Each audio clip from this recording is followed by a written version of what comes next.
In my head, you have held me in your arms.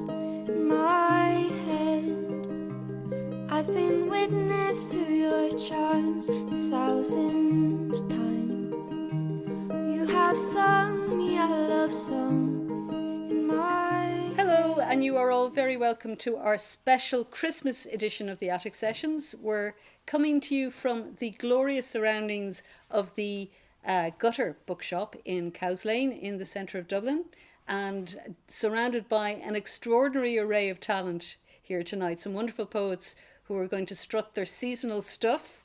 And let's take it from here. I'm going to call them up one by one, and they're going to read something special for Christmas. So, if I can first ask Paul Perry. Thanks, Nessa. Hello, everyone. It's lovely to be here, the Gutter Bookshop. Thank you for the invitation. I'm going to read a poem by James Merrill called Christmas Tree. To be brought down at last from the cold, sighing mountain, where I and the others had been fed, looked after, kept still, meant I knew, of course I knew, that it would be only a matter of weeks, that there was nothing more to do. Warmly they took me in, made much of me. The point from the start was to keep my spirits up. I could assent to that, for honestly it did not help to be wound in jewels, to send their colours flashing forth from vents in the deep fragrant sable that cloaked me head to foot. Over me then they wove a spell of shining, purple and silver chains, eaves dripping tinsel, amulets, milagros, software of silver, a heart, a little girl, a Model T, 2 staring eyes.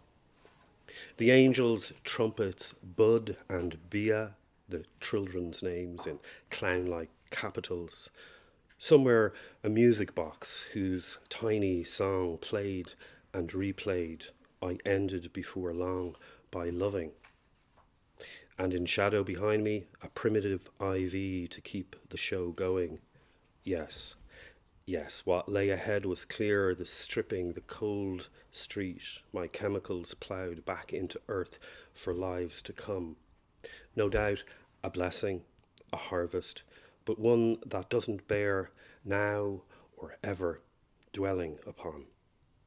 To have grown so thin, needles and bone, the little boy's hands meeting about my spine, the mother's voice holding up wonderfully.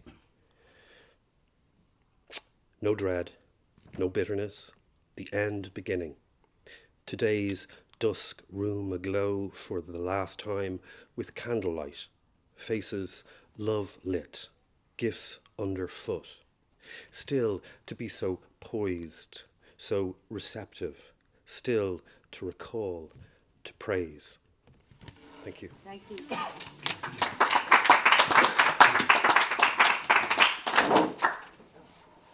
Woo! That's my headphones. And you may recall Paul Perry was talking to us earlier this year about his amazing crime fiction that he writes with Karen Gillies, but he's also a wonderful poet, and he also reads poetry wonderfully. So thanks, Paul, for kicking us off there. Another previous guest on the Attic Session is Jeanne OBrien, and she's going to come and delight us now. Jeanne.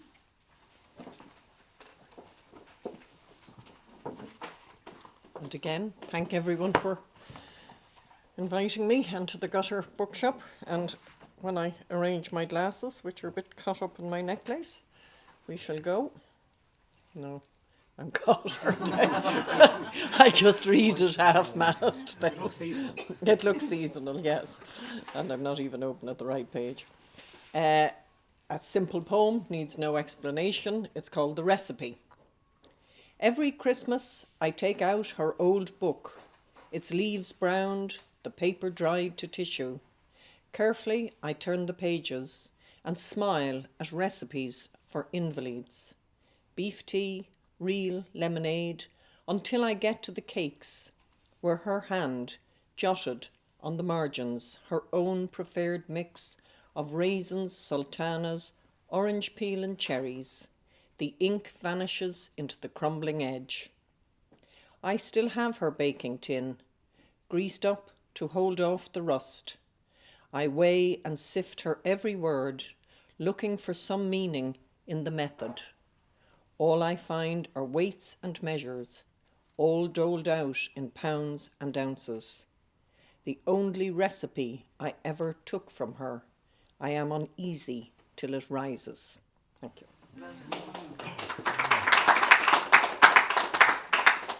And another previous guest, Jerry Smith, came and talked to us over the summer about his wonderful book, The Yellow River, and he is going to come and read for us now.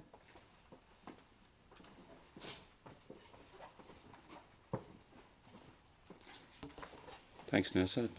Pleasure to be back in the attic, in the Gutter Bookshop. This poem was prompted by a phrase out of Wallace Stevens, not a poet we think of as a festive poet, and it's also a kind of homage to the artificial tree. It's called A December Day. The day is one of good intentions, homespun simplicities. So many shoulders to the wheel, 40 winks when the good meal ends and the dinner wine goes to our heads. A day that twilight will soon repossess. To say, as Stephen said, that it was evening all afternoon would be correct. But who put the silver apples on the tree? Who lit the candle that's been cold for a year? Sparrow and robin are asleep in their nests. It's time for the lullaby the choir rehearsed. Ravelled in the pines of the long and short branches, light comes on to form new galaxies. It's a tree that never belonged to nature, never had roots in a mountain forest, but came in a box, once a year is unfurled, then placed at the centre of our world.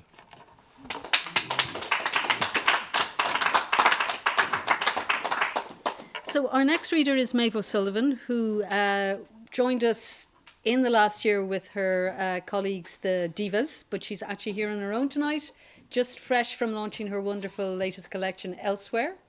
Mavis Sullivan.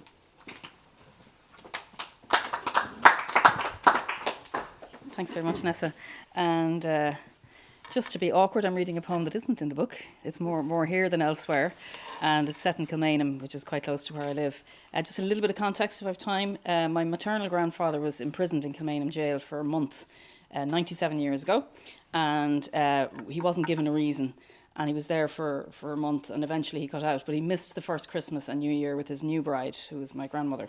And he wrote letters to her. So this poem is inspired by one of those letters. Kilmainham jail, December 1920. After a letter from Tom O'Connor to Francis O'Connor. We kick up a strange dust in this dark place. No Christmas rush, no seasonal good cheer. I wonder when I'll get to see your face. Some people think that prison brings disgrace, while others claim we're heroes to revere. We kick up a strange dust in this dark place. I miss the house, our windows with their lace. I long to touch my young bride's braided hair. I wonder when I'll get to see your face. Please send our lawyer over just in case. 3 weeks I've been incarcerated here. We kick up a strange dust in this dark place. And take the train up to your old home place. You shouldn't be alone with all your fear. I wonder when I'll get to see your face. If I'm released to Navan, I will race. Together we can ring in the new year. We kick up a strange dust in this dark place. I wonder when I'll get to see your face.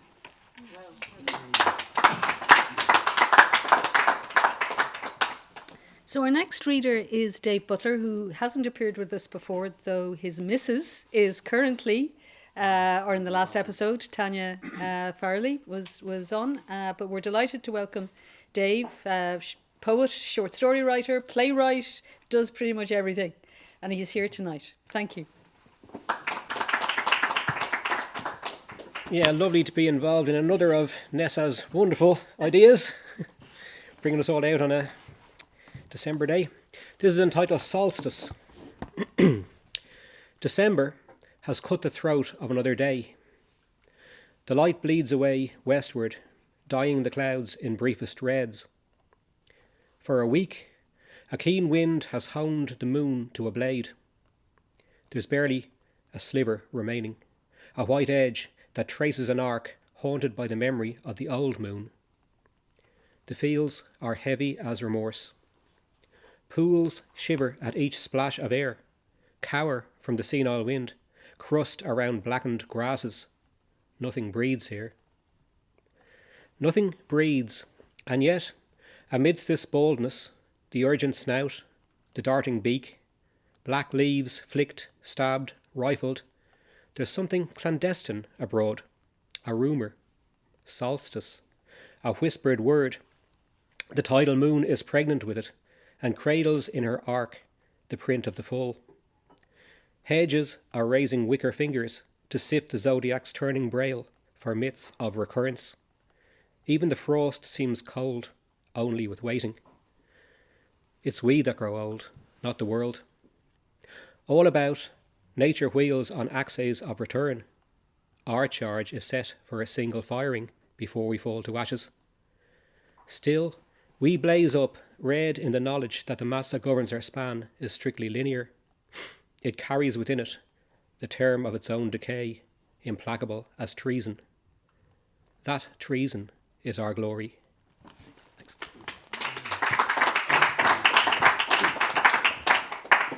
Well, I'm particularly chuffed to invite our next reader on. Bernadette O'Reilly is one of the greatest supporters of poetry in that she goes to pretty much every event that is organised, but she's also a really good poet, and it's great to get a chance to hear her now. Bernie.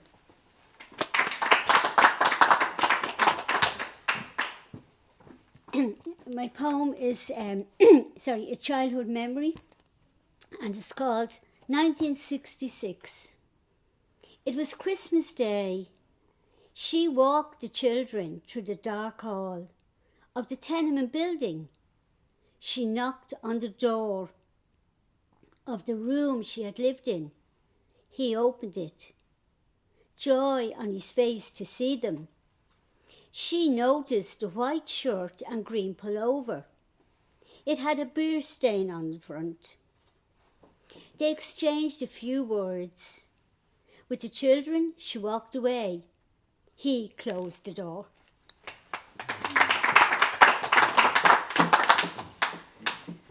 So next up is a neighbour of mine in Rathfarnham, Greater Rathfarnham area, Paul Brugazzi.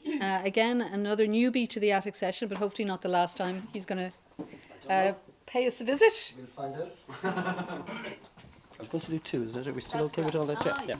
As much as you can, says you. While you're up there, use it.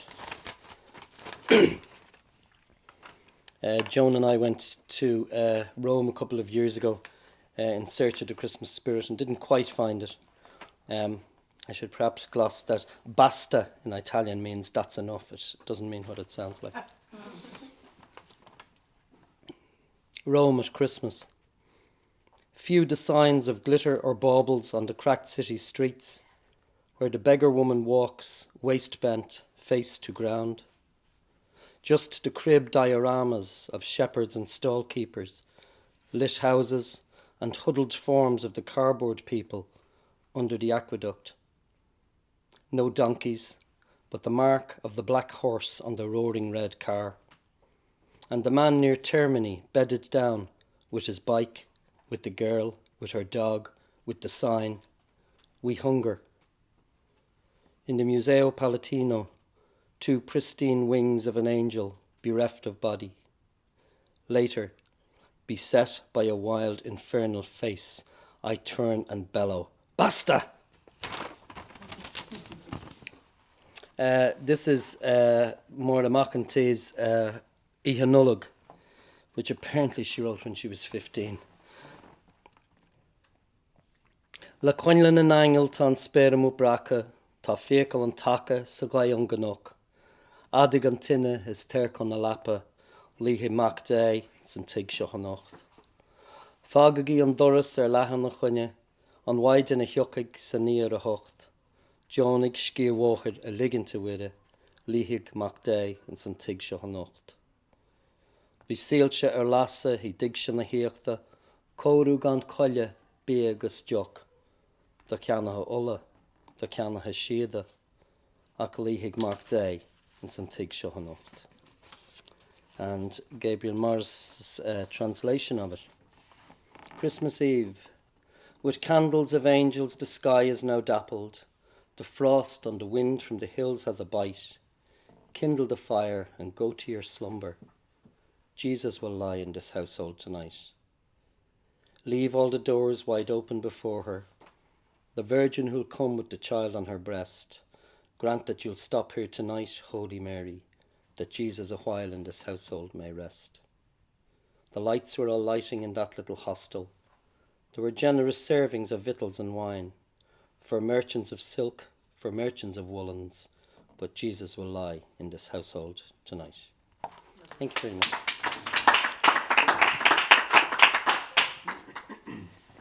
So I am really jealous of our next reader because Anne Tannum knows how to deliver a poem without reading it.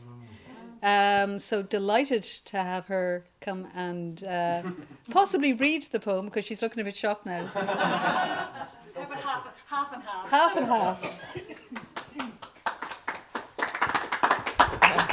Thanks a million, Nessa. There was a few little spots I may glance down. It's so wonderful to be here, and even like earlier, was it going to snow? Was it not going to snow? There was quite an excitement in the air, so it's such a pleasure to be here. This is an old enough poem, but it was really just encapsulate that feeling of Christmas. So it's called Christmas Eve. And now, at last, it's Christmas Eve. The carousel of endless preparation stops, and we get off dizzy from all that forward motion. Time slows down, and catching breath, we look and see that everything is as it should be. The smells, the lights, the Christmas tree, and underneath with a red bow tied, the gift of anticipation.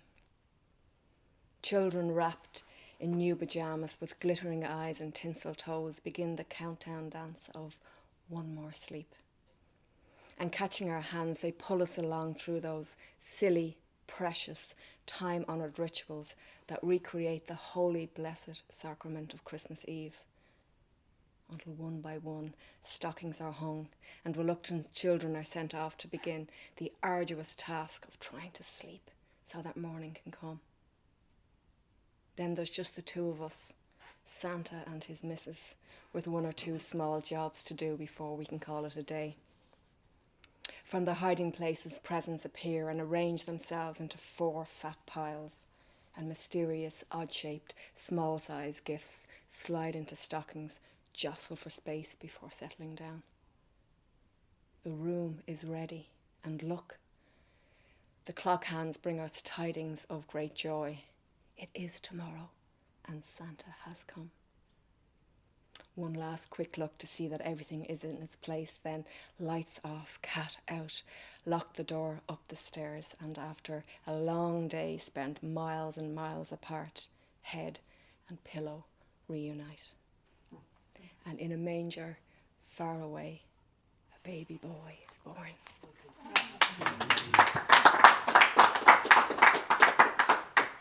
So I spent 10 days on the edge of a cliff with our next reader, Adam Wythe, and we both survived. So delighted to have you to come along tonight. Yeah, well, you make that sound very dramatic. Me and you on the edge of a precipice, yeah. It's lovely to be here. My first time in the attic and in the gutter. Well, not my first time in the gutter bookshop, but lovely to be in the gutter bookshop, looking on at these stars. See what I did there? Oh. No. So this is called. So I actually had 4 poems prepared. I didn't realise we were doing one poem, but I'm going to read just one. Don't worry. So I'm glad I didn't read first.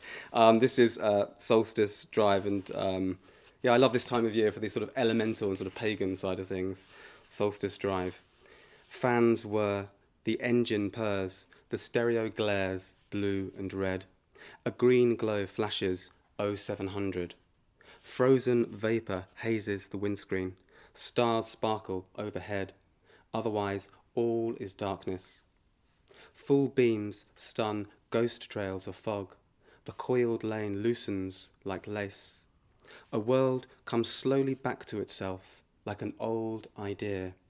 The heavens turn as the car steers. Nebulous fields are released from invisible chains. Rows of houses beetle past on a carousel. An electric flatline quivers on the horizon, then fades, as if my returning has reversed time. On the bridge, a Jurassic bird unravels its undying burden, a black flag flapping at half-mast.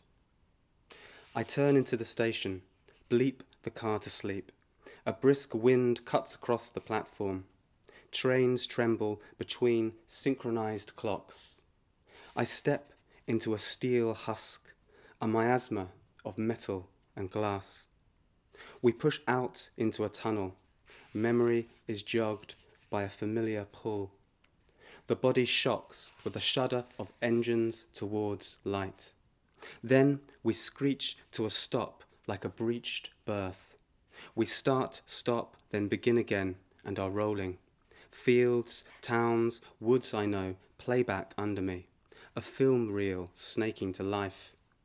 Everything glossed in the silver sheen of night's afterbirth. Unreal earth I am betrothed to, becoming luminous. I feel it in my bones, a knife driving through frosted hedgerows. Across the miles of open plains it starts to crown, laser beaming between my eyes, a laser beam that is our life.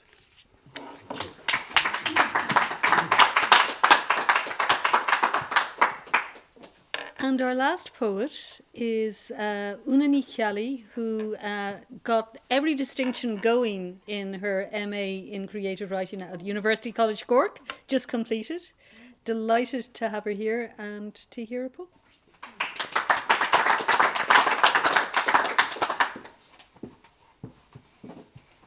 Thank you, Nessa. Delighted to be here in the gutter with you. So, bhí sé rintin agam héin I nolog a le mar vacatí mar an chunkar bhí eki the danta hosme sé scríbnar bhí an óg hug she caddoing. Women can write poetry, you know. So it was just that. So I'm delighted it was read by a man. So I'll just read two then. Solstice. All that winter I waited. I knew you would go before the solstice, and you did. You left just as the sun was finding its way into the chamber at Newgrange. I see you walking the valley to the stone cairn, its grassy mound always a surprise. White quartz gleams as you pass through the open doorway. Stone by stone along the damp passage, you are led into its womb, your shadow cast. It was strange how it was near the end. The carers dressed you in red, not your colour, for the Christmas party. Jingle bells, crackers, and Bailey's Irish cream. And as you were spun around the floor, you smiled and smiled back at them, the sun's secret in your pocket. Diora day. Let it be the way it is, let it fall. The wind-blown fuchsia lets go another tear. Remember how she disappeared under the heavy weight of thaw. A snowslide left her damaged, bruised branches torn apart, her last season. Slowly in her secret way, she appeared in new robes, one for every occasion. And you thought I was a lost cause. Under the snow I returned to my roots, buried in black peat and terracotta. I left the world, dreamed deeper shades of purple, blood reds, found why you called me by this name. Good night.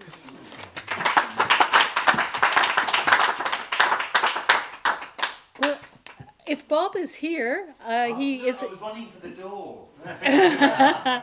Our very kind host, Bob Johnson, absolutely renowned in reading circles because he knows everything there is about books. And And I just wondered, what is your best Christmas book selling memory? Christmas book selling memories. I should have prepped for answers, shouldn't I? I didn't think of this. I've been working in bookshops now since I was 17. So what's that? 28 years. So that's 28 Christmases in bookshops. And I love it, actually. Do you know what I love? Christmas Eve. I love working Christmas Eve. It's slightly mad. But actually, everybody's in a good mood on Christmas Eve, and you roll with it. It's a lovely day. And then at the end of the day, you close the door, and it's empty, and it's quiet. And that moment then is always my favourite moment of the year. I then lock the doors and go round the corner for a pint in the pub, because that's my other tradition. But yes, that moment I love. I have many mad instances of things that have happened Christmas. The ones that always get me, I used to work in the big high street shops, was the people who would be frantically, I would say it was always men who would come in at like 4 p.m. on Christmas Eve and just say things like turkey foil, and you'd be like, no, like that, and then they'd run out the door again. And there would always be these people who would want the most bizarre thing and were basically just running from door to door, just shouting at people in the hope they might go, yes, I have your random thing for the day.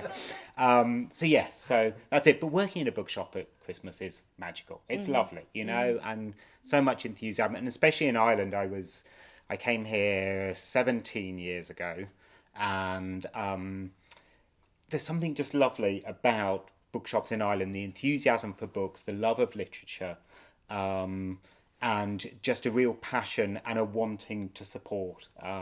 So I went back to the UK for a couple of years in the middle, and when I came back again, it was just like coming home, and I love it. So there we are. Well, you've made a home for writing in the Gutter Bookshop. Oh, So well, thank you. We try. thank you very much. Thank both. you. Thank you.